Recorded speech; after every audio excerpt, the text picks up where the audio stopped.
Cybernation Uncensored.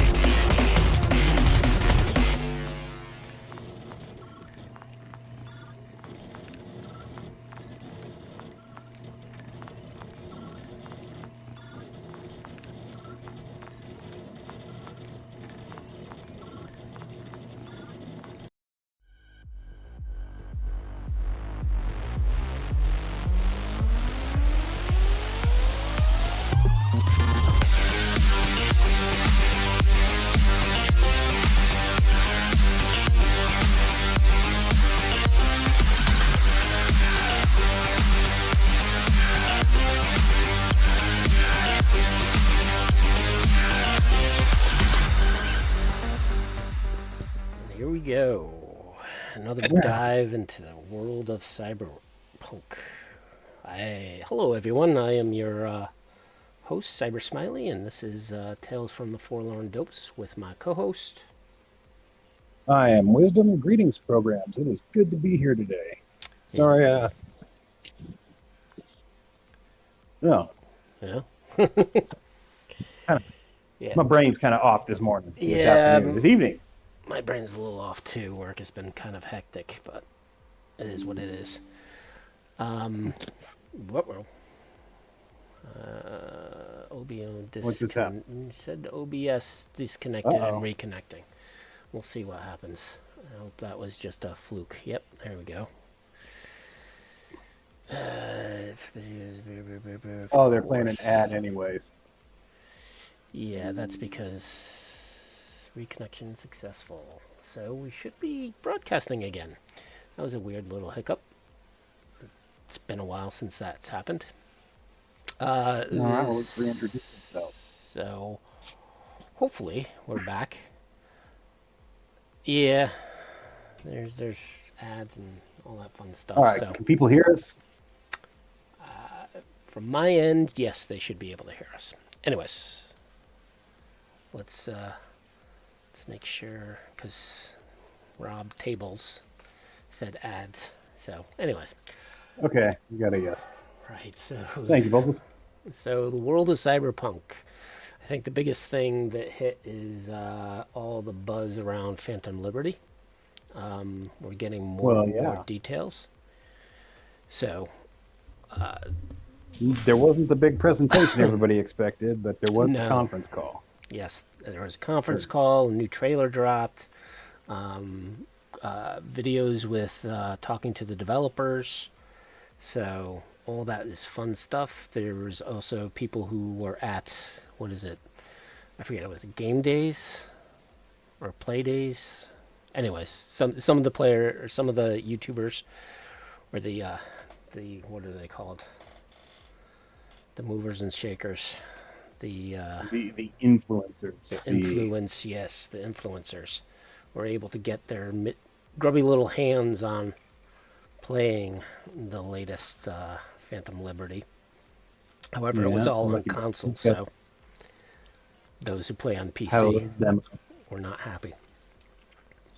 But yeah, so Phantom Liberty, big changes. I think the biggest change is the requirements now for it. I was looking at the specs and I was like, oh boy, my state-of-the-art machine from 3 years ago is now a little bit behind the times. I don't even think I can get to high graphics with my machine. And it's pretty beefy too. So that's kind of... As a next-gen console player, what concerns me the most is I know that they were specifically talking about Xbox limiting their saves. As a PlayStation player, I don't know if it's going to affect us or not. But that's got me a little concerned. But I thought that fix happened with the latest patch. Maybe I'm wrong. I could not tell you. You could be. But there are some really interesting changes coming along as well. It's not all bad news. In fact, it's mostly great. it's turning into a skill based game, I guess, where levels just aren't just apply to skills now. Yep. I'm not sure how that's going to be implemented in the game, what that's actually going to look like, but Well, I've it seen. sounds like they're moving a little bit closer to the source material. Yeah. So there's a YouTuber I follow called Juicehead. He just put out a recent video where he kind of broke down some of the major changes that were happening. So basically the skills are turning into skill trees, which means you have to take a certain skill before you can take the next one. So it's like an advancement type of thing. Kind of reminded me a little bit of World of Warcraft skill tree, which I'm sure World of Hmm. Warcraft was influenced by another game on how to create skill trees, but it seems like it's not just, yeah, like you said, based on level and you can get this. It's prerequisites, kind of like with the engineering, in which you had to take the crafting skill of the previous one in order to get the next level to it. Work its way up. Yep. Also, they have the new stat, which is the relic stat. From what I Yeah, understood, finally, yeah, here it's actually being finally implemented. something going in that spot that's just kind of bugged us all from the beginning. Yeah, and supposedly you're going to be getting it through missions in a territory. So it was kind of vague on what exactly it's going to be like. But from my understanding, is how you get skill points in that is through running various missions within a section. And I guess Dogtown is where I think they're going to be implementing it first. One would assume. Yeah. Uh, we also, from what I hear, armor will now be tied solely to cybernetics. It's not a clothing set anymore, which doesn't really make a lot of sense to me. Yeah, I Um, don't know. I haven't seen that, but I mean, I could be wrong too. So, and they're also going to put a limit on the cybernetics you can have, which yes. I don't know how I feel about that one either. Well, I, from what I I understand, it's not necessarily going to be a hard limit. It's going to be kind of a soft limit in which the more cyberware you have, the there's going to be negative effects from it. Specifically, what I heard was it's going to reduce your overall health stat, which, mm, as long as you have your inhaler with you, you shouldn't be too bad. yeah, it's like they're implementing. From what it sounds like, they're implementing a form of cyber psychosis. I don't know. It may just be, health detriments, like you said. Yep. Uh, but it does sound interesting. Um, we know that there's going to be a new ending Yep. that is influenced by the events of Phantom Liberty. So there, you may be able to get cured. In fact, them introducing a relic stat kind of points in that general direction for me. Like, don't I wouldn't necessarily lay money on it, but I am hopeful. As much as I love the Nomad, as much as I love all the endings, in particular the Nomad ending, uh, they are all kind of a downer, and it'd be nice to have a little bit of hope in the bleak, desolate future of Cyberpunk Yeah, but 2077. Just a little bit of hope. I don't think there's going to be hope. I think it's the new ending is you go join the U.S. or the NUS, and you become an operative for them, and they'll help save your life. At least that's how I would do the That's, ending. I mean, living is a little bit of hope, even if you become a corporate slave. I don't know. Yeah. Government stooge, something. Um, I was really hoping we'd get to do the raid on Crystal Palace. Man, when I saw that at that ending, when you're floating towards it, like, man, I want to play that adventure. Yeah. Well, Uh, that's but my that would be another giant update in and of itself. almost definitely how big it is. I mean, when you, because when I was doing research with deep space and just understanding exactly how big some of those space colonies are, the space stations, I just was like, Yeah, wow. it's huge. And Crystal Palace is the biggest and brightest of them. Yeah. Uh, Yeah, so the other thing is they're introducing, and again, I haven't heard exactly how they're introducing or what it's going to feel like, but some people have said it's going to be similar to the PC mod, which you can fire from your cars, right? So you can shoot yeah, people that's from a your car. welcome addition. I saw one clip of V riding on a motorcycle with a katana and being able to slash and hack people. I'm excited about, the changes to the police. Like, starts out fairly ubiquitous. You just get some cops called on you. But as your notoriety gets higher and higher, like C-SWAT gets called on you. And well, that's not fun. Well, I mean, it is fun, but it's your character wouldn't think it's fun. Um, like police are going to chase after you in cars now. Like, awesome. Yep. Also, This game needs cars. they've been hyping up the whole spycraft aspect of it, and it'll be interesting to see how that plays out because it was also mentioned how the new NPCs that are brought into the game that you don't want to piss them off because their loyalties might change depending upon your actions. So Yeah, I like the idea of like a faction system going on in the game with the different gangs and fixers and whatnot. and they also said that the weapons are supposed to be a little more deadlier, which I think towards endgame that will make it more of a challenge. But in the beginning, I remember starting out with the first level characters, how quick you would get killed if you met the wrong gonk on the street.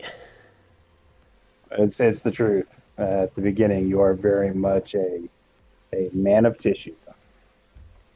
So Um, but I mean, I imagine that's all going to tie in with the new leveling system and all that. So maybe that'll be a little bit more bearable at the beginning for people, and not quite so easy at the end. Because if you roll up on any of those endings at full level with maxed out gear, kind of just wipe the floor with everything. Which, don't get me wrong, I actually enjoy that. Uh, for me, it's cathartic to just be able to mow through people and uh, be a super badass. I understand other people are looking for a challenge, and so this will appeal to them. I'm good either way, to be honest. yeah, I'm just excited about change. I hope. I also hope they fix the economy a little, because of course there was glitches and hacks that you could do to increase your wealth, but really just a better way to make money quickly because game as written, if you don't do those various hacks, especially if you're not or branch into the tech and do crafting, there's little chance you're going to get a great amount of wealth anytime quickly. So I hope they update Yeah, that a little. I've said it before. I'll say it again. It's a single player game. Them removing the money glitches made no sense to me whatsoever. If you're the kind of guy who doesn't want to do the glitches, don't do the glitches. Yep. But in a single player game, you're not affecting anybody else. Leave those glitches alone. Let me make as much money as I frickin' want so I don't have to spend my time like dredging in the frickin' gutters for every last eddy just to buy, a t-shirt. Yep. Um, that shit bugs me. Now it's better now with the transmog system where you find the clothing you like and you make an outfit and it doesn't matter what you wear. But then again, that's all going to change because clothing isn't going to do armor anymore. So it's going to be a massive upheaval.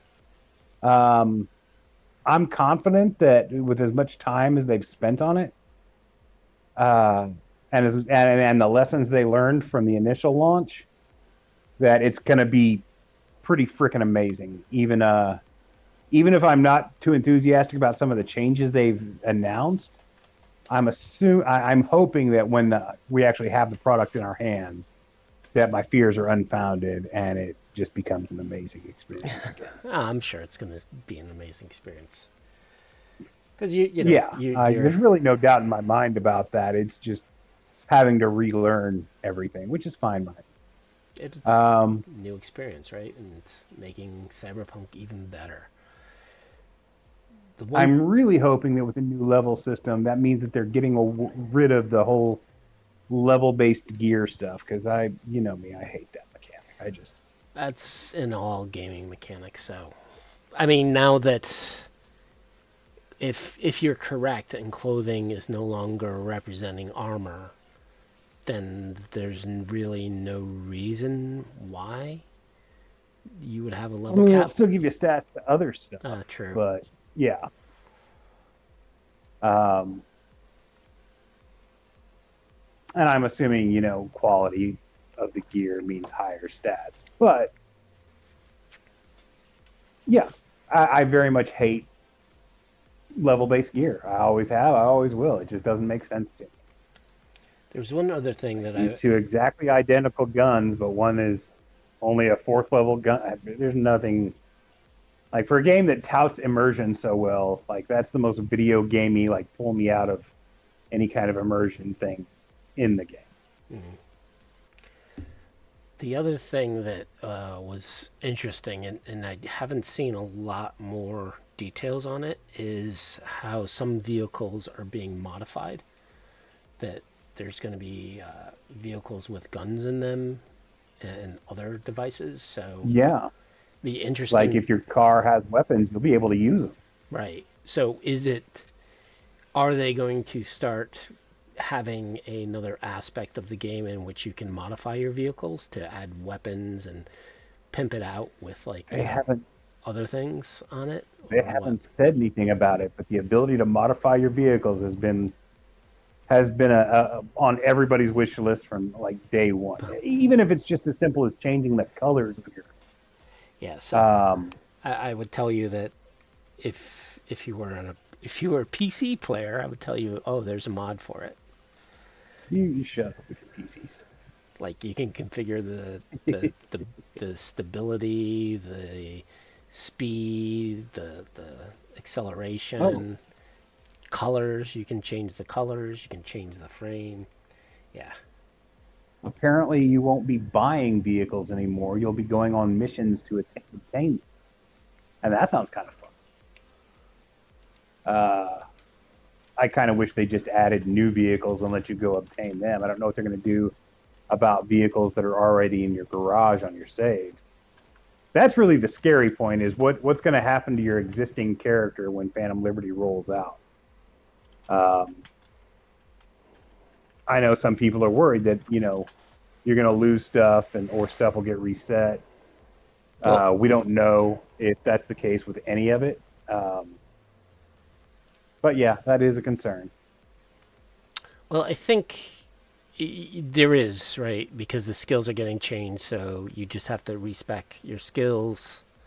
Um, Yeah, I imagine which you'll have to is respec your skills, your cybernetics, all that. I'm assuming and hoping that outfits will remain, but your clothing, its stats are all going to change. Like your guns are apparently going to be modified somehow. Uh, yeah, we just don't know how far they're going to take that, and that's what we're all waiting to find out. That plus, the beauty of the gameplay itself, the new stories, the new missions, new characters. Every time I see Idris Elba, I get goosebumps. The dude's a badass. well, I mean, it's similar to I forget which patch it was, 1.5, 1.6. in which they redid all the clothing in the slots, right, for it. Yeah. Um, so, oh, also there's going to be a new radio station with the DJ Sasha Gray Oh, being is the that who voice won of the it. contest? Well, I know they had that big music yeah. contest where So everybody was yeah. So submitting so their songs. the music is going to be on that station, but Sasha Gray is an adult film star, retired now. She's like a streamer, Oh, joy. and she does video games. So she's actually doing the voice for the new DJ.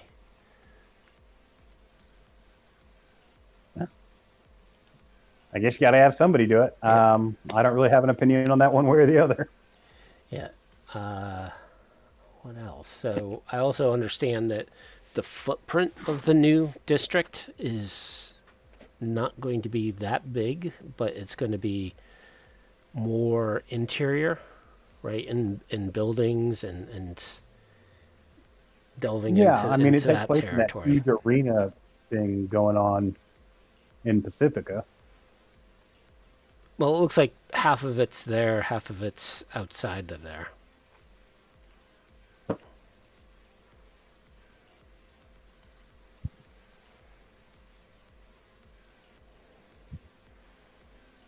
Yeah, so I don't know what else, what other enhancements they're doing.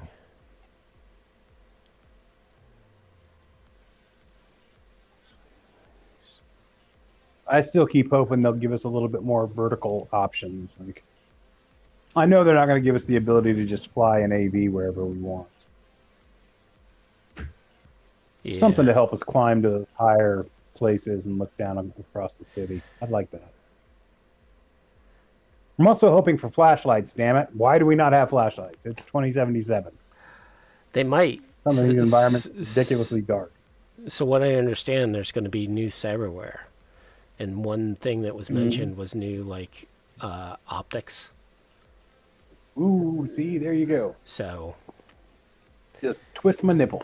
it's possible that you're going to have night vision as an option. Hooray! That would be awesome. Because, I don't know, there's so many details in those dark spaces that you just completely miss because there's no way to illuminate them. Except, like, unless you start firing your gun, I guess, and then you get flashes of what might be there. Yep. And even in, if they're basing it off of Cyberpunk 2020, you had low light, you had thermal, you had, enhanced vision. IR and Yeah. all the good stuff. So I don't understand why. Plus, you it wasn't had part of this game. flashlights. Like gun attachments. There are gun attachments that are already there. Just add flashlights to them. Yeah. Wouldn't that be awesome? That it would. I don't know if there's anything else, but other than the date, right? So it's coming in at late September. They put a hard date on it, which is nice. The 23rd, I believe. Yeah. Which means you're probably going to get patch 1.7 at the beginning of September. That's what a lot of people are saying, mainly because I didn't know this, but there's some legal reason you have to notify people if you're going to upgrade your specs for a computer game.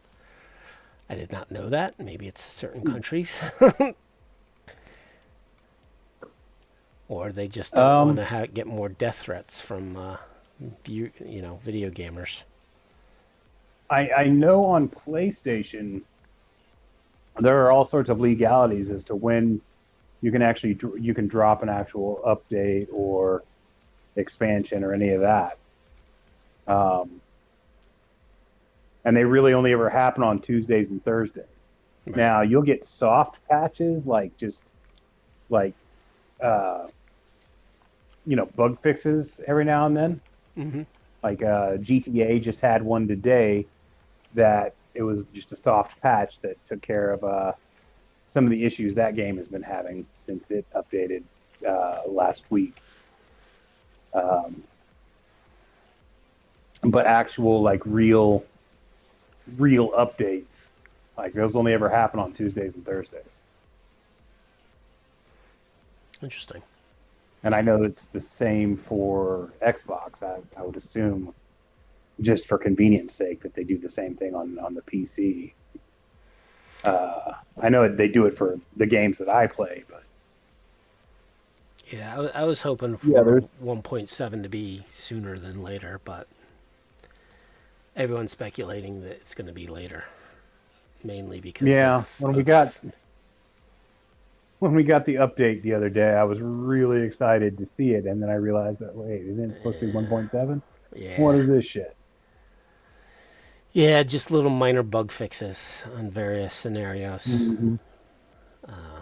I would have appreciated a little more than that, especially when they're starting to hype up the game a lot. And even last year they were talking about how you're going to see a hell of a lot more in the beginning of 2023, and 2023 beginning was not too much of a whiz bang, other than this is coming. No. Well, I'm at this point. I have learned my lesson, and patience is a virtue with And, this franchise. I'm okay with that. Everything and when everything with Cyberpunk is always going to be a little bit late. That's just the way it is. It's that way with the tabletop game. It's that way with the computer game.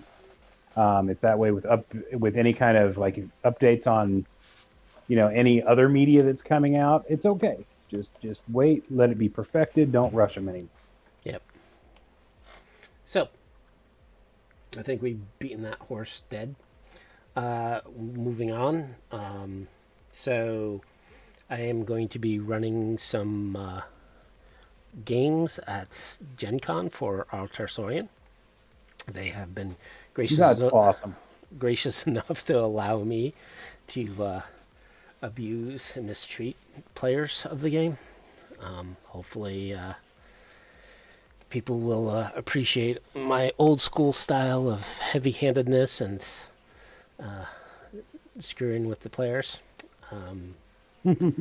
But so I am going to be running 2 adventures that have already been published, and a few adventures that have yet to be published. And Ooh, you get the yeah, upfront look. yes. So this is part of their Edgerunner expansion. So I have a feeling that they're going to be doing some playtesting at Gen Con. Specifically, me and several other GMs at Gen Con will be running some adventures associated with it. And so the 2 adventures, or the 2 published adventures, are basically out of the data pack. I have 2 hours to do a game, and it is Man, very interesting on how quick things have see, to that's move. con games blow my mind because you can run a game in 2 hours, man. At a game I run, it takes that long just to get the players to get off the couch. Yeah. Yeah. Or the characters, I should say. Like, man, I don't know how that even works. But Yes. the GMs like you who can do that stuff, nothing but respect. Well, as long as you have pre-made characters, you hand them out, and you really and I specifically ran my first Cyberpunk Red game with my 2020 group. So gave them some pre-gens. They they rolled up the Cyberpunk Red characters, specifically the Street Rat version. So that way it was nice and quick, just so they get Nice. exposure on Red as a system versus 2020. So one of the ones that I ran was basically called Hilaria. It's part of the data pack, in which the bozos have a night of hilarity. So it's Hilaria 2045, which is the bozos go rampaging, and someone who owns a street block hires the players to help defend it. And it's funny because I didn't realize. Oh well, I read it, and it's similar to the adventures from the main book of 2020, right? You have a scream sheet, and then one page of details of the adventure. So there's a lot of improv and a lot of GM Right. taking. Uh, it stopped again. I got disconnected. Uh-oh. Reconnected. For an ad. We got disconnected again for an ad. I don't know if it's an ad. I think because we get this. Star Wars Outlaws, I'm watching that. Well, I got Paramount Plus Star Trek, so I don't think it's necessarily the ad that's causing it. I think it's the system. I don't know what Star gets Wars screwed Outlaws up. is, but it looks badass. Yeah. I still can't wait That's for right. Ahsoka. Yeah, definitely waiting with on pins and needles for Ahsoka. Yeah.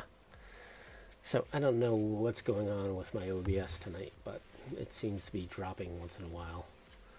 I don't have anything. Let me see if I can shut down some other system things that are running in the background on my machine. What is that? Discord, I need that. And exit.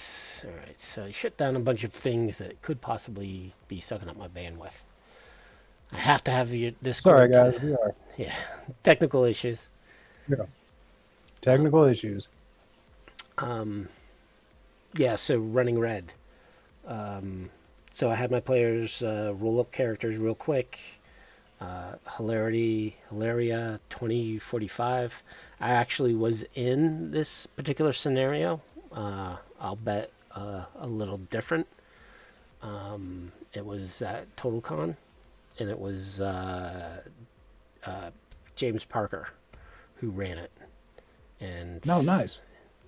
basically, it's a faction of the bozos that's even more disturbing than the bozos. If you get data Yeah, pack, crazy only ever gets more crazy. yeah. So Like none of those guys are seeing therapists. They're not on Prozac. They're embracing the crazy. I won't get too much into it, but because I don't want to do too many spoilers. But it's a fun game. My players, and it was good scenario because scenarios that have a bit of combat usually suck up a lot of time. However, I wasn't able to do all the events in this particular scenario, which is fine. We got to the main points, and that's the one thing, especially if you're doing a 2-hour game, you kind of have to push and do quick resolutions of various things. And then of course I have players who are trying to role play a little too much, or the other player I have who is very tactical in his playing of a game. So those type of players, it's good to have exposure to those players, because it shows me whoever at the table I have to deal with to kind of push them along and make sure that they don't go off on a hiatus. Yeah, and it was good to have the feedback from my players because they were very honest on like how I should approach it, what I should do, what went wrong with the game. Right, I even kept it at 2 hours, so I had a countdown there, and just pushing it along. So I'm going to be doing it again at our next session, which is next week. So I am doing, what's that thing called? Diva Deliria? Just trying to... guys, can you hear us okay? I didn't see anything new posted in the chat for a minute. So. Yeah, they haven't been posted in a little while. According to my system, everything's working right. So Okay. No, we can just hope for the best then. I'm going to hope for the best. That's the cyberpunk way. If people don't like it, oh well. The other venture I'm going to be running is the Digital Divas Burn It Down. That one is a little less combat heavy, so it's going to be interesting what I can do to put a spin on it to bring it to a level in which I can do 2 hours, because I think that particular one is is a lot more vague on the plot Yeah. and how to structure it. So I'm gonna put my little spin on it and see what happens. And that again, I'll give a report to all y'all how that went.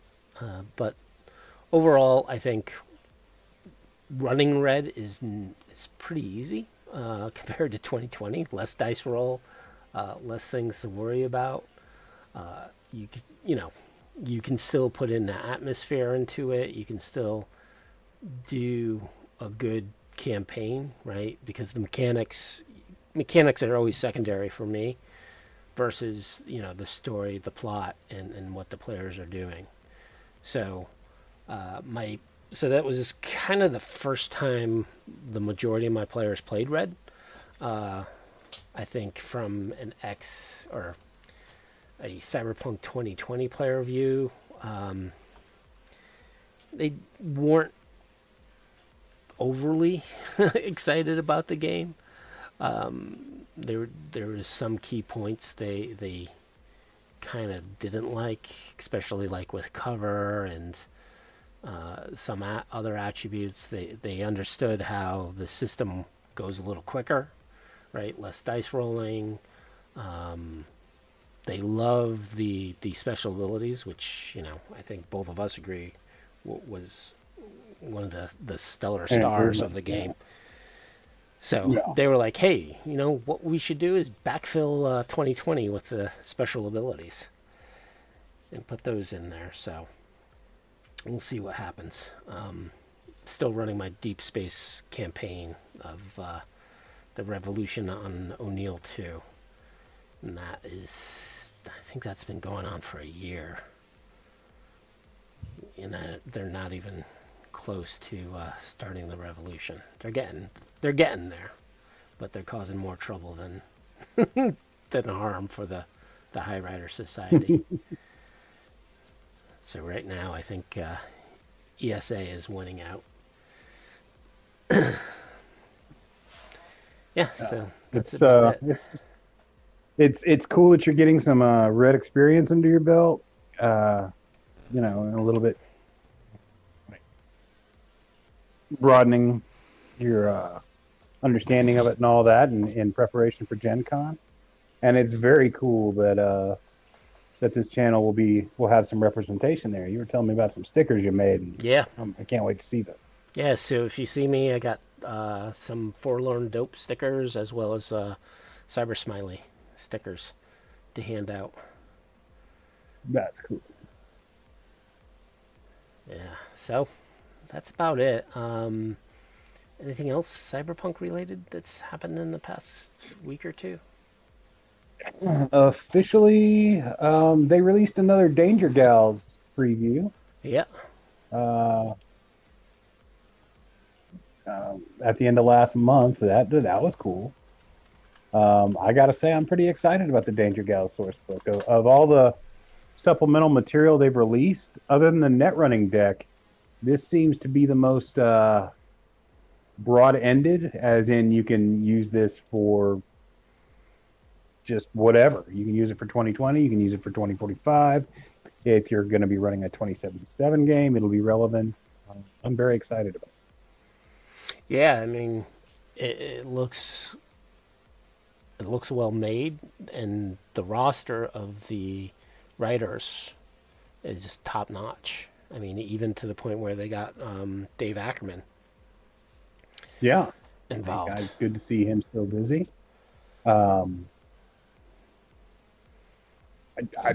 Anything for the original, any kind of love that the original guys get, I'm all for.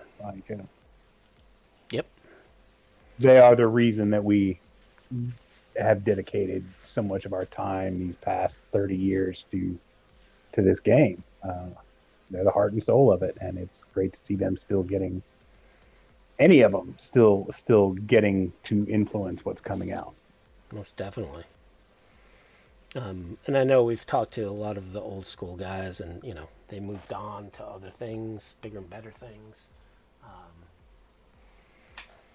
But it's always nice to see that there's still some of the old guard still involved. Yeah. Oh, the other thing is around Cyberpunk is, from what I understand, Combat Zone shipment has just gone through the Panama Canal and is heading to the East Coast. So they said that it should be arriving soon, which means as soon as it hits the shores, it's going to go into the warehouses and it's going to be shipping out soon. So I'm definitely looking forward to that. Oh, that's another thing that I have yet to do is actually, because I know they put out the rules already for the game. I just haven't been able to play that particular game. So it's the miniature game, not the board game. Yeah. I mean, miniature skirmish battles, they kind of require other people to really enjoy. Same as with board games. I don't have the room for it, so. Well, all you really need is was it 3x3 table, so kitchen table. I don't have a 3x3 table. I don't have a kitchen dining area. It's a tiny apartment. Yeah. See, it's a kitchenette. Kitchenette, yeah.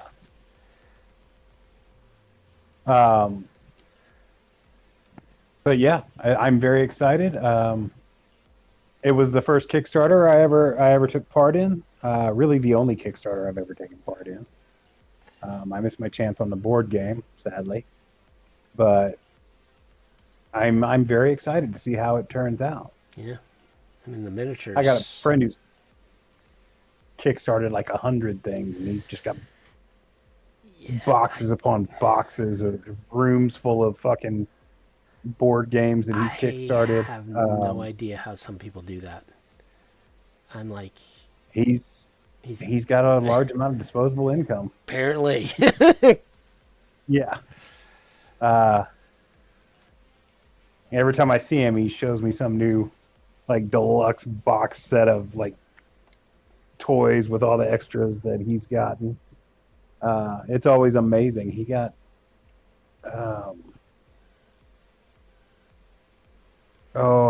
something from Troll Lord Games before they went all crazy. Rappin' the Thook.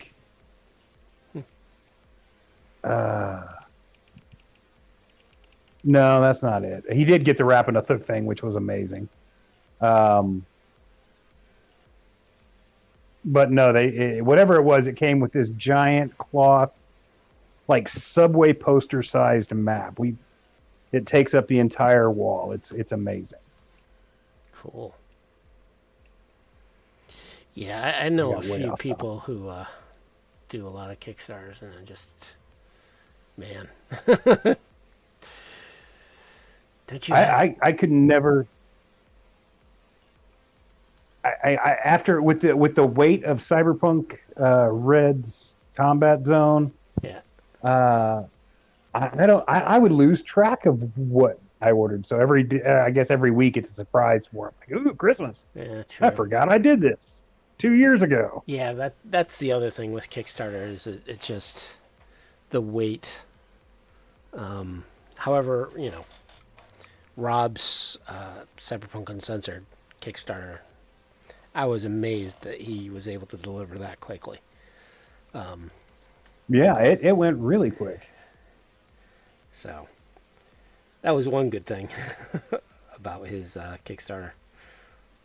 And the miniatures. Yeah, it was just like a couple of months. I still got to paint those miniatures. I got a pile of gray I need to bust through. Just so little They were time. cool. I wish I could have afforded them, but man, they look cool. Yeah. Right. So this episode, we're going to be talking about the rough guide to the UK in our series Oh, wait. of reviews. What? Before we do that, let's mention that the creator, new show coming out. Oh, a movie, isn't it? Yeah, movie. Yeah, show, that same looks. thing. So it's basically premises AI kind of takes over, or tries to take over, and the humans are fighting them. And I guess there's going to be. Yeah, it's basically the Terminator story you wanted to see. Well, it's funny that, because the clip I saw was like, oh, the weapon's a kid. It's like, it has the face of a kid, but it's it's a robot. That is how they get you right there. I mean, Chucky's a kid. The footage from it looks fantastic. I mean, granted, you can't ever really tell much about the story or, the actual quality of the plot from video clips, but it looks amazing. Yeah, just trying to get some inspiration from what to add to your game. Like little bits of tech to include in your game. I mean, honestly, I can enjoy some of the worst movies ever made if they've got like one little piece of cool shit over here that I can steal for my game. Yep. I mean, I still to this day love the movie Megaforce just for that. Like, that movie is a steaming pile of hot garbage. But the motorcycles and the Jeeps are fucking cool, man. The flying motorcycles? I don't know about the flying part, but the bike itself looks pretty cool. Yeah, we were actually talking about that the other week with my game group, and they was like, "Oh yeah, with Chuck Norris," and we're like, "No, it wasn't Chuck Norris. It was the guy from Wings." He's like, "Are you sure?" Barry Boswell. Yeah. And it also had the guy who played Swan on the Warriors. Yeah. I think it was one of 3 movies he ever did. He did the Warriors. He was a secondary character in Megaforce, and he was the main character in the movie Xanadu. Wasn't he in Olivia Newton-John? Commando? Commando? Maybe I'm thinking of a different character. No, you're thinking of the rat face dude at the end. The Warriors come out and play. Hey, right. That guy. Yeah. That dude's been in a bunch of stuff. Yeah. Yeah, the main character. It's kind of weird that he didn't go further than he did. Kind of like Michael Pare from Streets of Fire. Like, you would have expected that guy to go real far. He was a competent actor. He had a good look to him. Yeah. Fairly badass, but like the only big budget releases he ever saw were Eddie and the Cruisers and Streets of Fire. Then he just went like low budget D-list stuff. Kind of sad. I think Streets of Fire probably didn't make as much money as they wanted it to. No, it killed Walter Hill's career, sadly, which is stupid because it's a fantastic movie. Yeah, so I think Hollywood is, especially from a budding actor like Willem Dafoe, Yeah. Once you did Deer Hunter, it was like, yep, I can do whatever I want now. Yeah, I can get away with it. Hey. Hell, Rick Moranis. I mean, yeah. Like, really, everybody else in the movie kind of went places, except poor Michael Pare. Yeah. Anywho, get back to Cyberpunk and try to finish out the reviews of the 2020 books. I know we still have quite a few to go. Well, less than halfway through all the books, but oh yeah, we're continue our segment. So, Rough Guide of the UK. So this was brought to us by several English blokes who decided that Eurosource did not portray the UK in the proper light. So And there were enough. I mean, there were enough UK players. I mean, they had their own official fanzine with Punk 21. yeah, It only got 3 issues, but it's every bit as sought after, if not more sought after, than the Interface magazines, just because it's over the pond stuff. So there was quite a large group of UK players out there, and there were some UK sites too. I remember the Kingfisher page was pretty darn cool. yeah. Well, wasn't Views from the Edge originally published by the UK guys? It was on a UK based server. I know Right. that. I don't know if I don't know how geographically centered it was, but I know the owner was from the UK. Yeah. Uh, And View from the Edge was spawned from his site, right? I forget if I that's right. believe so. I believe so. It wasn't a very large site. There wasn't a lot going on there, but Yeah. when he turned it into the forums, there's still stuff going on. It's much more subdued and just kind of the old school hangers on. I need to go there more often. Yeah. Um, but yeah, some of the greatest contributors and Because he ran peers that in the was it the top 100 or the top 1,000? I think it was the top 100 cyberpunk sites that he was yeah, would yeah. conglomerate. I'm pretty sure he was the guy who ran the top 100 Yeah. cyber sites. And I remember at the time, I'm There like, was oh another. man, I want to be on that. I Jesus, want to be on that list. I want to be on that list. I mean, we're going back to the 90s when Yeah. web rings were a thing. Like we're talking, I mentioned web ring, and like these modern kids don't have any clue what I'm talking about. I might as well be talking about Tamagotchis or something. Yeah. But yeah, web rings were just a network of sites that they'd all have a banner at the top, and you'd click on it and go to one of the top sites, and then you click on it again and go to another random top site. There were 2 of them. There was the top 100 site. I don't remember the name of the other one. I think it was just called Cyber Ring. Yeah. I could be wrong. But yeah, we're getting We're getting off ranting track. again. We Right. bring it back and just take a moment to say how much I really enjoy the cover for Rough Guide to the UK. Oh, The dude. futuristic version of the Royal Guard is just badass looking. Yeah. And I think a lot of the art in this book is up It's there. tip top. Yeah, compared to other supplements. And they fully embrace the whole Euro solo idea of, style is everything. Yeah. And it looks like that, and I think we did talk to Derek a little bit about this in our with our interview with him, in which he was kind of like, yeah, those guys just wrote the stuff, and I just made sure, dotted the I's and crossed the T's and made sure they weren't too off base.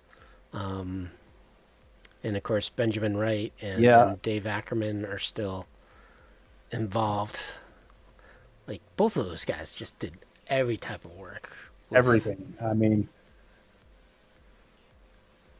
Derek, Benjamin, and David, like their names are just printed on all of it. Yeah. Just, I mean, Derek especially, he's literally on every single Cyberpunk 2020 product. Like that's from the 2020 manual up to, well, even before that, up to Firestorm Stormfront or Yep. Firestorm Shockwave. Yep. So, Um, anyways, back to this I book. will, What? Go ahead. yeah. This book is for a singular content book. Like not like there are other books with lots of authors, but they're mostly like advice books or like different people handling different stuff. This book has, let's see, 1, 2, 3, 4, 5, 6, 7, 8 authors. That's a lot going on to it. We've got Nick Elliott, Bruce Craig, Matt Channel, John Rowley, Alexander Blair, Joss Williams, Amanda Chapman, and Rick Coleman. Um, just to get that out there. Hector Gomez is responsible for that beautiful front cover. The back cover is by our mentor.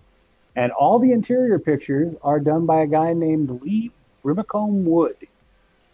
Um, so it's weird. Usually it's the other way around. Usually there's like a one or two authors to one of these books, and then like a dozen different artists. But this, the art's all handled by one very competent guy. Yeah.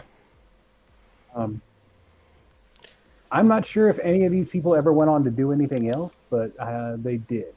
Now, before we get into the book itself, I will say that there was a minor bit of controversy surrounding the book just because it contradicts Eurosource so much. Yep. And your Eurosource Plus. So you kind of have to pick and choose which one is your canon. And I kind of like string them both together in weird, awkward ways. Yeah, I mean, which you just kind of have to do. Yeah, and I think especially nowadays, right, with the whole Brexit, you can segregate Eurosource and the UK Rough Guide to the UK. So this could be another future fortune-telling scenario in which you had the British authors writing a separate depiction of what the UK is versus the Europeans who are, we're all one nation, and the UK being like, nope, we're going to leave. So it's funny. The popular sentiment is if something's written by natives, you tend to go with that. Yeah. Sorry about that, people. Yeah, so I would, in my campaigns, I would go with this book dictating exactly what the UK is, because again, they're closer to the source. Just like I would, if someone decided, I'm going to write a northeastern United States book that kind of contradicts some of what Home of the Brave says, I would go with the northeastern as long as the author is from here. Yeah, where my advice is pick and choose the stuff you like and just go with that. Yep. There's some really awesome stuff in here, and there's a little bit of goofy stuff. Same with any source book. You just go with what you dig. Make up your own canon for your own games. Yeah. So the book is basically broken down into 5 different chapters with an introduction. There's not too much game mechanics in here. There is a bit of a gear section that you can use, but it doesn't really introduce too much game mechanics as some other source books have written. Yeah, I mean, it really is focused on, the geography, the culture, the society.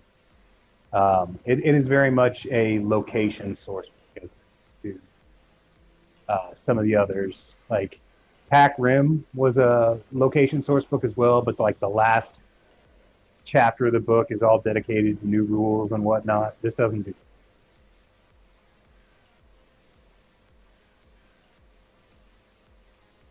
Yeah, so... Hello, I'm here. You're there. Okay, sorry. Everything got quiet for a minute. Yeah, well, I'm like that sometimes. So the book starts off with like a very recent history of the UK, what's going on, specifically around the monarchy, and the kind of like the corporation involvement in which they started getting involved with, and how basically the UK kind of turned into a bit of a dictatorship.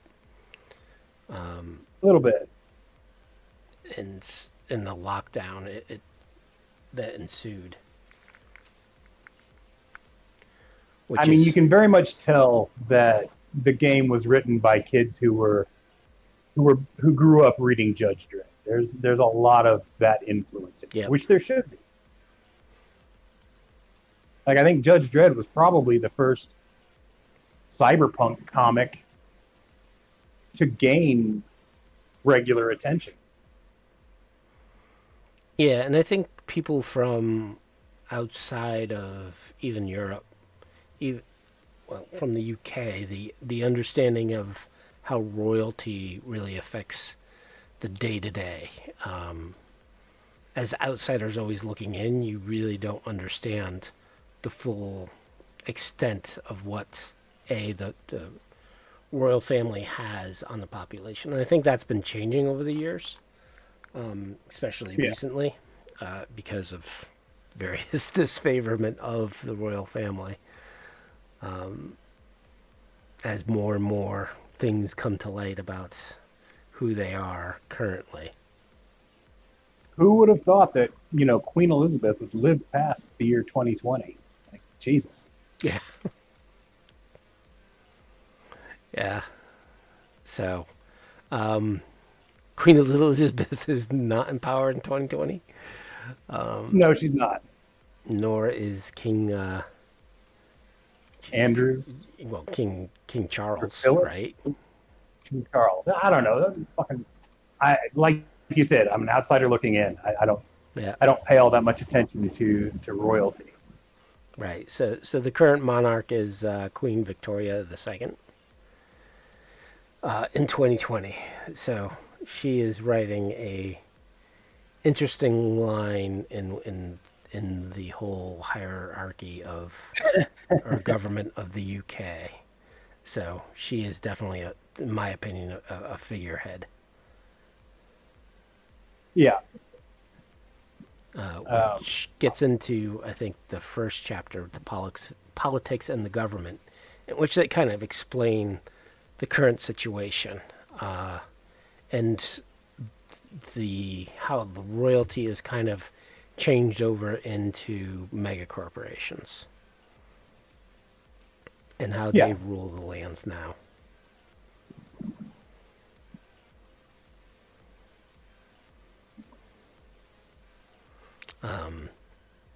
It's Yeah.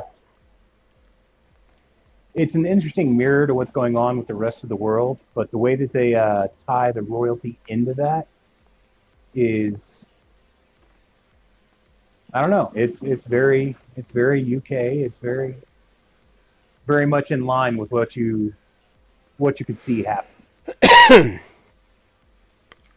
Yeah, and the corporations, there's two major ones, the Hillards and the Imperial Metropolitan Agriculture. I always viewed the Hillards as kind of the power base, or at least in my campaigns when I do have any European or UK things. I don't understand why the English Tourist Board is turned into this kind of organization, corporate type of hybrid of of power, as it were. Yeah, it's I don't know if the writers were trying to make a joke or a little bit of tongue in cheek. well, I mean, this was written in 1994, so Well, if memory serves right, there was a pretty mass influx of not only tourism but like refugees coming into the UK, and just kind of a mass of foreigners entering, some just to visit, some to stay, and I can also Go ahead. see the British writers finding some little obscured ministry within the organization, within the government. Again, how many ministries there are, and the bureaucracy of government that I mean, the UK has. the British invented screwing up. Yeah. They love bureaucracy. They love. So choosing the Europe or the tourist board as like a, hey, this is one ministry that kind of saw power and went for it. and kind of achieved a goal in which they became, a power or one of the powerhouses within the government. I think is They are the hilarious. self-described crown jewel of England. Yeah.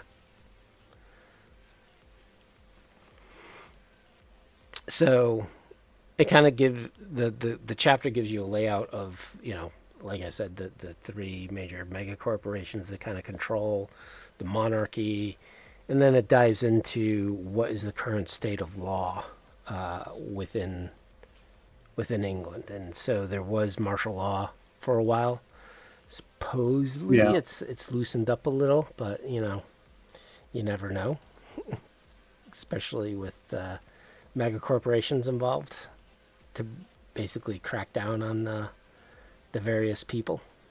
It also goes into how you can enter, and I know we talked about that with the Eurosource and how Eurosource you need to spend a lot of money to become a citizen within the European Union. Yeah. This UK is a little more relaxed, I think. I didn't quite see Also, any because fees. it was written in '94, it was still deeply entrenched in the troubles in North Ireland or Yeah. in Ireland. So they did not predict how that would go. Instead, in this book, Ireland is just kind of a lawless wasteland where anything goes. Which, suits the Irish fine. I mean, the UK needs its combat zone, I guess. It does. So also in the law, it breaks down the various crime organizations, and it seems like the organizations are just as many in Europe or UK as there are in America. It also gets into the gang violence, which is there, but it seems like there's more soccer hooligans rather than Yeah, it's booster very much gangs. a chav dominated, to use the local parlance, chav dominated crime, as opposed to, like you said, booster gangs and the gangs you see in, say, Night City. Like Yep. it's much more subdued. It's thuggish, certainly, but it's not as much the rampaging lunatics going down. Well, I mean, they're still rampaging. They're not cybered up dudes like mowing down buses of nuns and shit. Yep. And similar to the Home of the Brave, they get into the military, which they actually give some career options and some skill packages towards. So that's kind of a little bit of the rules that they get into outside of just other rules. I think that's, yeah. And it doesn't really explain how to apply it. It kind of gives a little quick blurb on it, but the blurb does not make make sense compared to the rest of the rules, Like the It was also written before they instituted the nationwide gun ban. yeah. So while they do predict that, gun control is much more is a very strict, very controlled thing. Instead of outlawing guns, they just any privately owned firearm must have a gun camera attached to it. So private citizens in 2020 UK can still own firearms. There's just a whole lot of laws surrounding. Yep. And it's funny because so I'm running a Cthulhu game too, and the 1920s Britain apparently they don't consider shotguns firearms, or at least back in the 20s they didn't. So you couldn't have like a pistol, or you had to have. Sorry, guns were very well regulated in the 20s, except for shotguns apparently, which they didn't consider firearms. Yeah. I mean, they considered them hunting weapons. Yeah. So basically anybody could have one, and most people did, I guess. But yeah, it's weird. It's like looking at old British TV when suddenly somebody pulls out a revolver, like it's the most normal thing in the world, as opposed to today's UK where that's you don't see that at all. Mm. If somebody pulls out a firearm, they are on the serious gangster tip. Yeah. So the one thing, okay. Right. So on page 30, it gets into how the military works. So there are 16 career skill points out of 40 that you spend on basic training.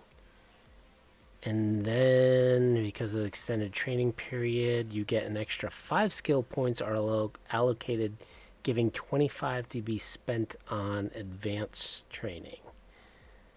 So 20 plus 16 is not 40. So really, you're only getting 1 extra point. Don't know how that math works. No offense to Derek, but you would think an editor would have caught that. I mean, that's the thing, though, when you're working with people who aren't in-house, as most of the Tolstoyan books were produced under. Yep. It's okay. A little bit of math every now and then isn't going to break anybody's brain too bad. Yeah. So this is the kind of the section at the end of the military section in which they actually give kind of some game stats. So they give you a little bit of an overview on how to create a British military character, as well as also giving some stats around the British military and the various factions that are there. This is all followed up with new gear. Yes. Also, can I say the picture in the military section of the full board is so beautifully inspired by Briarios from Appleseed. Yes. That it made me kind of squee when I first.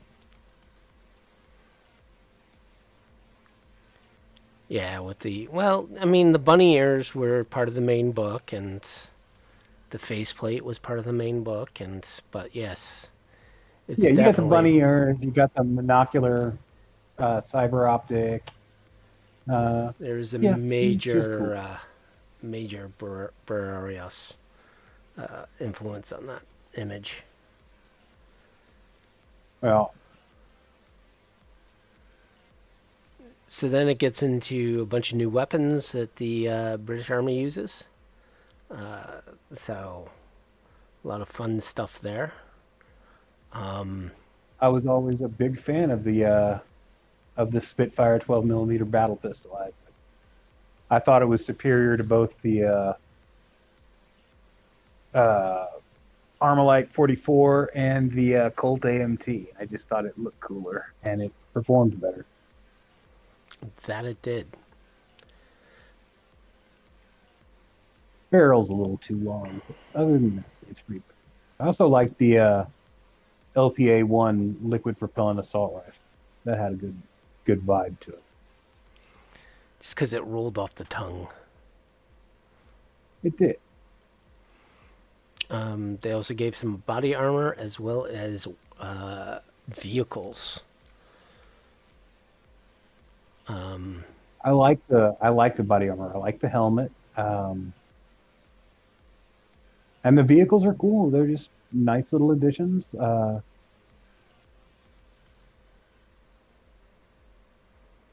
It mentions all the art in the inside being by the same person, but I don't know. The giant Titan Prime mover seems. It really seems like a Mike Jackson too, or even a Ben Wright. so I don't know. I think maybe they snuck that one in there. Like if you compare that to the police pursuit cruiser, like it's they're very different art style. Ooh. I just realized something going through these vehicles. Cool. Yeah. They gave like a. Is it? No, this is just for that one vehicle. Never mind. I thought they gave a template for watercraft with the Vosper Wolf Rivine patrol craft. Yeah. But they just put in a type small craft patrol boat. So that's the one thing in my generator. I never got like the basis of how to create Watercraft. Yeah, how to recreate watercraft. Even in the Firestorm books, they don't give stats on how to create those. Or Yeah, what's the I basis mean, for to make your own. Derek was talking about when we had Quentin R Yep. on the show. He was talking about how that was going to be the project that he was working on that never got to see light was an aquatic source book. Damn you, Derek. Give us those notes. Put that stuff out. But we did have the max cavitation rules, so there Yeah. is that. It was fan created. True. We embrace that stuff here. Most definitely. So, yeah. So that's about it from like a game mechanic within the book, because the next chapter is talking about the nomadic life, and kind of like how nomads live in the UK and the embracing of paganism, which I kind of liked. That was a huge thing in the UK in the 80s and 90s. In 2000 AD, you had both Slain and Finn running through the strips, which were just hugely influenced by old Earth paganism and Wiccan and old Gaelic and Celtic lore. So yeah, it's nice to see that represented here. Like I said, these kids they obviously grew up reading 2000 AD and Crisis and things like that. Yep. The next section talks about the media within the UK, how it was kind of clamped down for a while, and now it's slowly trying to become more free press, but I don't think it's going to work, especially when the megacorps own it all.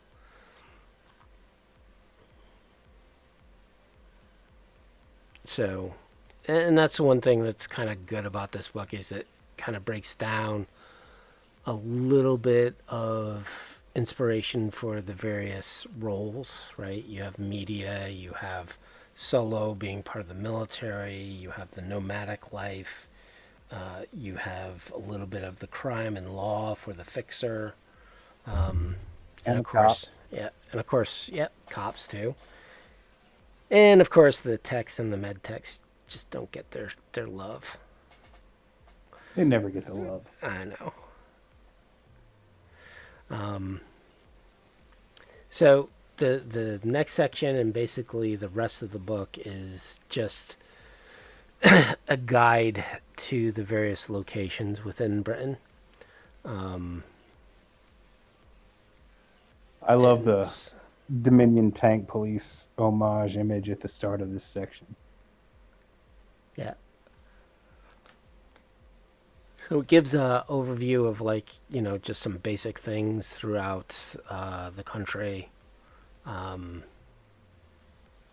surprised they didn't have more on soccer and what it would have turned into in a cyberpunk world. Yeah. That really does seem like kind of a missed opportunity. with as much as the like gang violence in the UK is based on like soccer hooligans and whatnot, you would think that there'd be at least some kind of blurb about, football in the book. Yep. So, yeah, just I don't want to get too much into it because I never got into it unless my characters were going to a specific place in England. So when it got Yeah. to because it just fleshes out every single area within England, so it leaves nothing to the imagination for you. And if you're running a campaign in England, God bless you, because you got everything here. Home of the Brave I was, mean, there is a bit of stuff about soccer. I mean, kind of, yeah. it's Well, just there not is. much. But again, the amount of detail that they go into in all the various locations and counties is just immense and well worth. Well, It is. I'm sure it's well worth the read. I just never fully read every single bit and piece of this. I mean, for most people, I ran plenty of adventures in Asia, and of course, South America, Africa, for my own games. But my character, none of my games really spent much time in Europe, and I don't think, other than having characters who were from the UK, I don't think we ever went to the UK, even though there was a full source book on it, and it was a good one.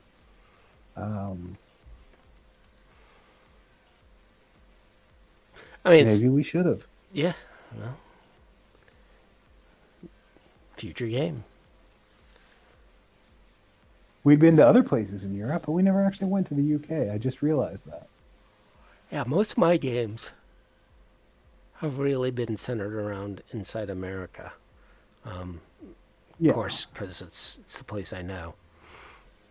Or Um, like with Deep Spaces, you kind of can make it up as you go, and just pull little bits and pieces from wherever you need to. yeah, I mean, for Conflict Africa and Conflict South America, I had extensive games take place in both, but they were very much, military, like higher level, uh, dirty in the jungle campaigns. Yeah, had characters go to Switzerland and Greece and all sorts of that, but they never went to the UK. It's kind of weird. Yeah, so the only thing I think I used within this book is probably some of the weaponry. Um,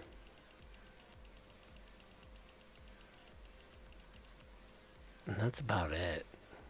I mean, I like the concepts that were presented in this game, especially like the nomads and their embracement of paganism, Yeah. which to me is definitely cyberpunk. What was I watching? There was some TV show I was watching in which it kind of like epitomized cyberpunk. It was I think it was some Southeast Asian country in which the ruralness. So what they did was it was kind of very creepy in a way, especially from a Western point of view. But what they would do is they kind of would mummify their dead, right? And at an anniversary, they would take out the corpse or the mummified corpse, and present it so that all the family members can look at them and remember them and kind of celebrate their life with the mummified body. And it was very weird because people were taking selfies and having that tech and social media in which they would, deal with this very. I'm not going to say. No, I'm trying to look for the best New traditional. technology mixed Well, with like yeah, mixed with the cultural very traditions. traditional, you know, old way of doing things. And I was watching it, and I was like, "Wow, this is so cyberpunk of a culture, in which you had that Huh. dichotomy of high tech and high, ideas of the modern world versus the old world thinking and the traditions Yeah, that if they you run brought across the forward." title of that, send it my way. That sounds pretty interesting. Yeah, I'm trying to remember the show name, You're like but basically he setting did. up a webcam for Sky Funeral Yeah, in Tibet. he did. He basically went to various different cultures, like very older cultures and the traditions they would have, and kind of see. I forget what he called it. It was like the darker side of the world, in which you have these weird rituals that kind of evolve from the older generation and bring it in towards the modern generation, and not, and especially from a Western sensibility, it's hard for Westerners to kind of fathom the ideas that Yeah, various I cultures mean, have. some of the traditions are very alien to what we would think of as normal. Um, but I mean, it's the same thing when some of those cultures come here and they look at our trash can lid sized plates of food. uh, yeah, we have our own traditions that seem very, very weird to outsiders. Um, and it's always nice to get a glimpse into other people's traditions and cultures. Uh, is very eye opening, and if you go into it with an open mind, um, it's a learning experience. So yeah, kudos to that show. Yeah, I'm trying to remember what it was called.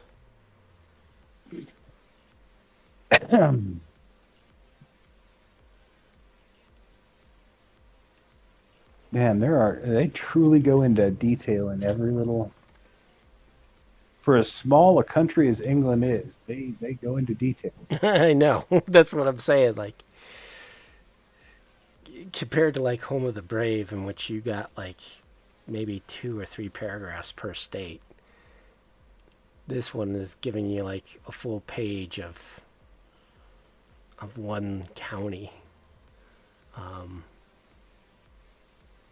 So these guys definitely had the writing bug when it came to writing that. Yeah, they didn't want to leave a whole lot of questions unanswered. But I mean, there's still plenty of room to implement whatever you're doing in your own campaigns here. They're just no,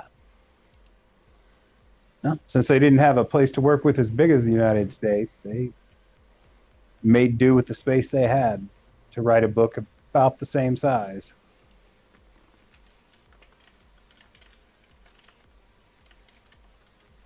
Yeah, once again, I just really like the art in this book.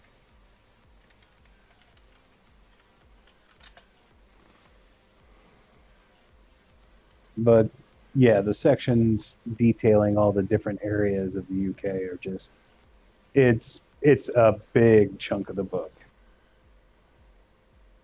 Yep.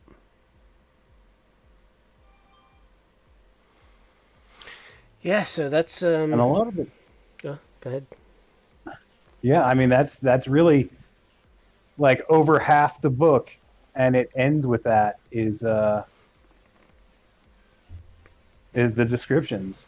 Um, Yeah, I would have loved to have yeah. seen like London kind of fleshed out, like, and make it kind of or dive into turning it into like the European Night City, right?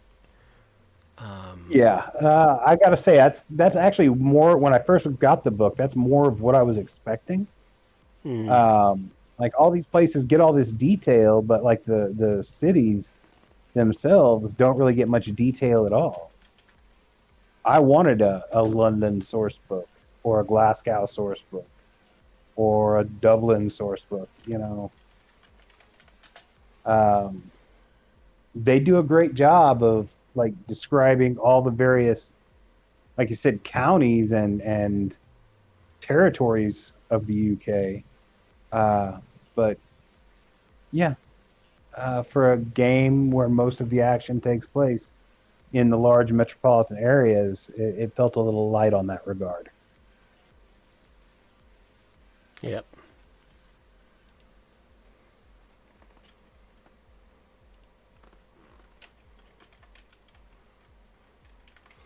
Yeah, so that kind of wraps up this book. Yeah. I mean, it's a chunky book too. It's 128 pages. Uh, so it's not a small thing. When we're talking about the amount of detail that goes into this stuff, we're not kidding. It's a lot. They just don't go into detail on the major metropolitan areas. Um, and I think that's what the Kingfisher guys are trying to do because they very much were all about London itself. So it was a nice companion for it. Um, it's a shame that site's not still around. Mm, well, I've got some of it archived on the Datafortress 2020 archives, and what's there is interesting. But by the time I realized that I wanted to create an archive, I was having to go back to the page through like the Wayback Machine, where a lot of the images were gone, some of the whole pages were gone. But what's left is still cool. yep.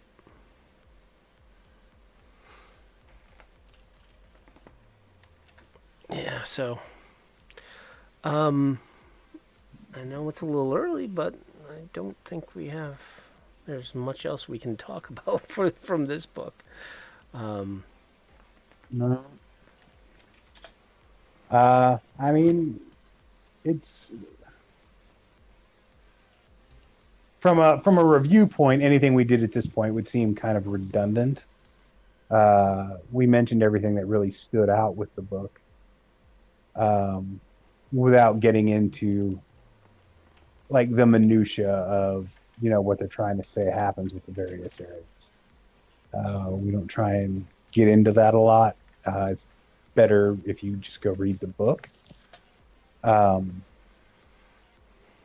there is a lot going on in this book, uh, and it's well worth the read. I don't know that I would put it in my top 10 must-have books, but it's definitely something that if you're ever planning on running an adventure in the UK, you need this book. Yes, And definitely. it's also helpful just if you want to create a character from anywhere in the UK.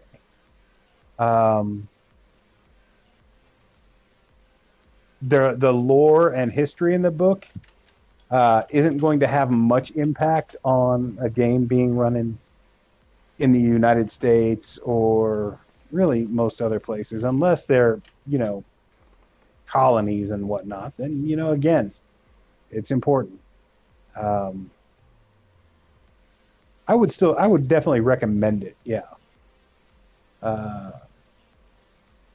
my collection would feel very incomplete without it. Yep.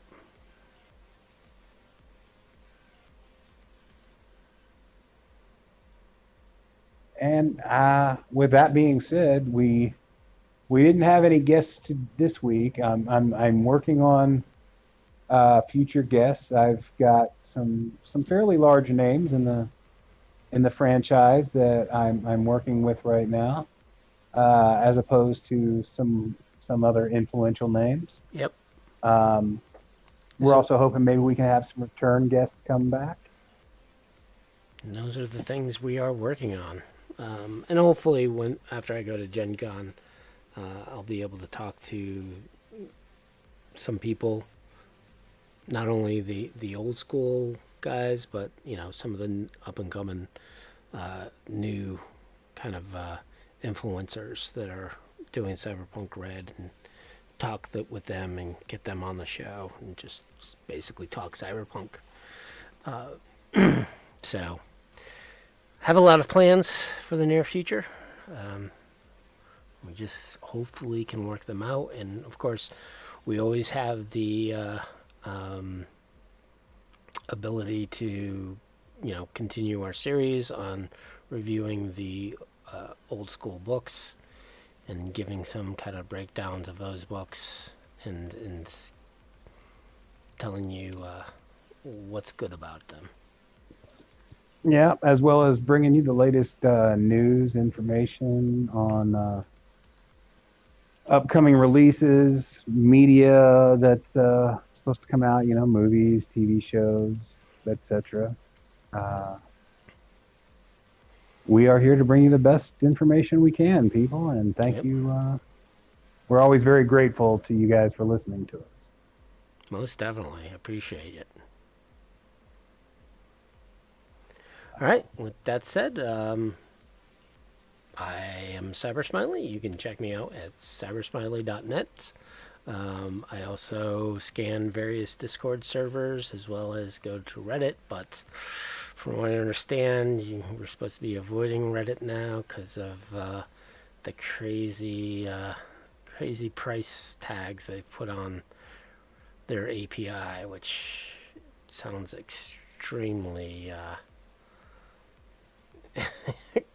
really just, I don't know what they were thinking. I am Wisdom 000, otherwise known as Derek Bernier. I run Datafortress2020, the largest, most comprehensive Cyberpunk 2020 site on the net. I also can be found at Datafortress2020 on Facebook, as well as Cyberpunk 2020 on Facebook. I like him, I kind of lurk on Cyberpunk Reddit sites.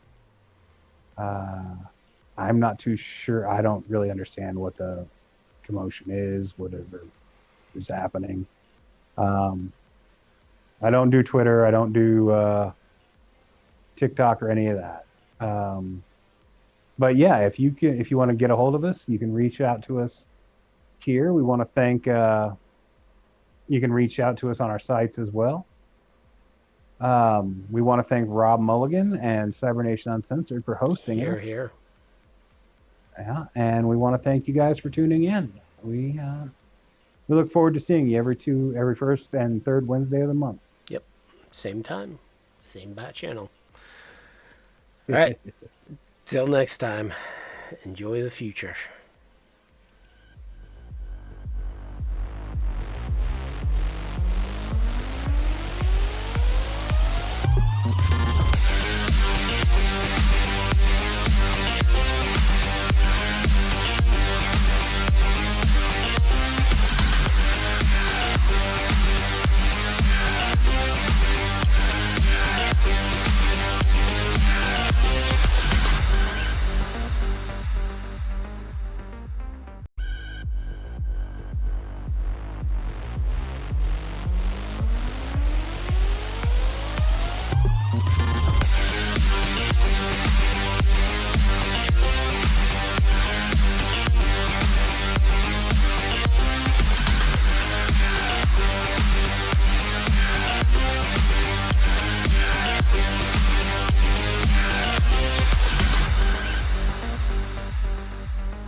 Cybernation Uncensored.